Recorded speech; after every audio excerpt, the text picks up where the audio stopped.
Welcome to Rauta. This video is done in commercial collaboration with our sponsor, Steelfest.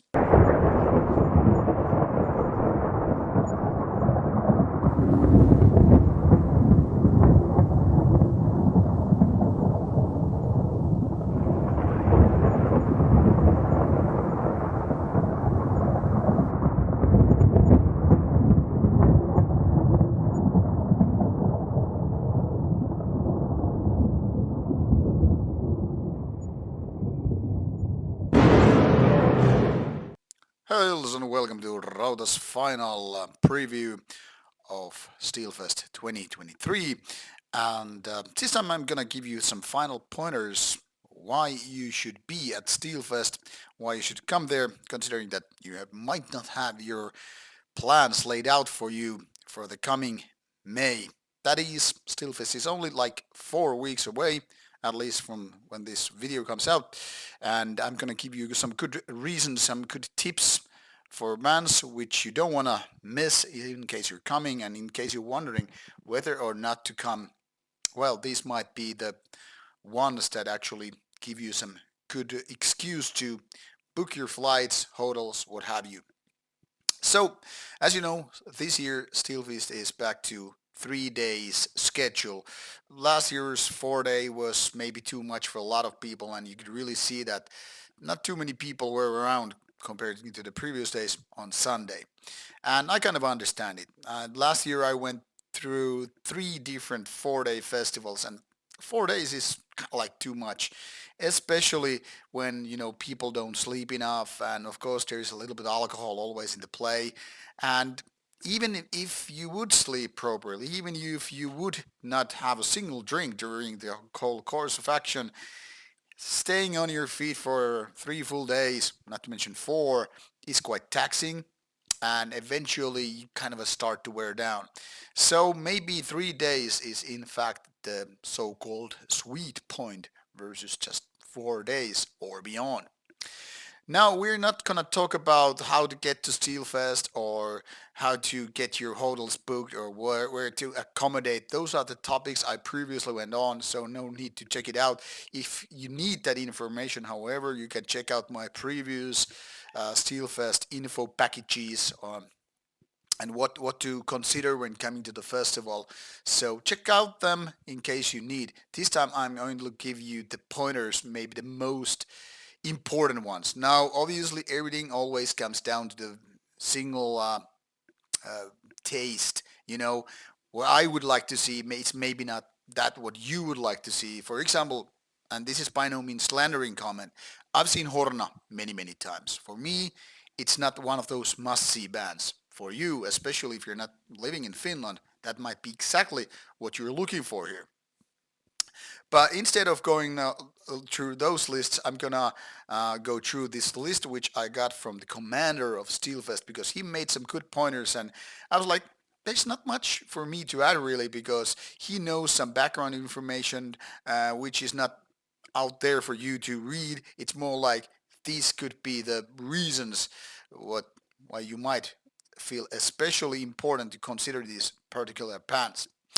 First of all, let's go with this list. I have quite a few pointers here. Carpathian Forest is doing a Black Shining Letter special gig. Now, I don't know about you, but in my opinion, it's a really good album and one of those kind of Norwegian classics which should not be overlooked. Beyond that, I think last time I saw Carpathian Forest at Steelfest 2017, it was a fierce gig. And in my opinion, it was one of the better ones. So now this time it's kind of a special gig, and assuming the band hasn't really been slipping out, that is something that you definitely want to see. And they are playing on Friday. Well, Marduk is doing the first gig for the new album, it seems. And that is also something that is definitely worth considering because, first of all, Marduk never lets you down. I've seen them multiple times and they always deal the whole thing. They are fierce, fast, aggressive, very skilled, and Marduk never kind of, stops the motion, so to speak. They are the Rolling Stones, not the band, but the metaphor. So they always keep going on, and if they're gonna play some new songs, well, that's gonna be interesting for sure. Not the Frost, which is then again, of course, Carpathian Forest side project. That is a rare band to see. And now you have the possibility to give a look. And as far as I could get the information, it's not very likely that they will play a lot of shows. So might be one of those rare opportunities which you really want to see because you know what I just said. Um, Another interesting thing comes from Finland, and this one is Ymir doing their first gig. Now, sometimes people are like, "Hey, the first gig is definitely not the best one because I mean they're just putting things around and figuring out how it goes." But now having two albums out, good ones, mind you, and these guys are no newbies. This might be really some of the surprise elements during Steelfest. So definitely something you don't want to miss, something that I don't want to miss, knowing some of the guys in the band. So make note. Maybe even more important, however, is Pest on Thursday. Now, a lot of people will see this as Satanic Warmaster side project because after all, it's the same guy who was, more or less captain of the band back in the days, and it hasn't been active for many, many years. And now they're doing this gig, and it seems like this is one of the only. There's not going to be any foreseeable Pest gigs in the near future, or maybe ever. But that might be the reason why they're performing at Steelfest. They are buddies, so sometimes that goes a long way. Be it as may, it's one of those very, very few gigs from Pest you're gonna see, so make sure you're right there when it happens. For Nonslaughter, which is, in my opinion, one of the surprise bands on this fest, and which I hope to also interview, which also seem likely. Let's get back to those interview lists later on. This seems this is their only European gig during 2023, which is something that you shouldn't miss. I've seen them only once before, and that was I don't know, 10 years ago, maybe even more, and they were hell entertaining. I mean, really, an entertaining band. That's something that you cannot say for a lot of bands operating in the extreme metal. I mean, bands can be fierce, they can be aggressive, they can be many, many ways, interesting and good on stage, and of course boring, but Nonslaughter is not one of them. It's something different, so make sure you are there when it happens. Maybe it's not your cup of tea, but at least you can say, I was there. Another interesting and rare breed of gigs comes from Right for Revenge. Also, this peculiar Finnish band, and when I say peculiar, is that they have always been one of a kind breed. This kind of music is not for everybody. That's kind of a given. Even I have hard time sometimes understanding what makes them do what they do. That's also why I partially respect the band. When I say partially, it's because the other part goes for the lineup, but that's a different story. Right for Revenge is one of those bands that don't really do gigs all the time, and when they do, it's one of the chances you probably should take on because the next one might be years and years away. So even if it's not your cup of tea, maybe you should give it a chance because this might be it. And then Grenadier, if I remember correctly, from Canada, is doing also their first show in Europe ever. So might be one of those rare things. A lot of rare things if you really think about it. And this is partially what makes Steelfest so fascinating. So instead of seeing those bands that are all the time on the map doing some kind of festivals, you also get to see bands which are not there all the time. Now, I still have more to come, so let's go through the list.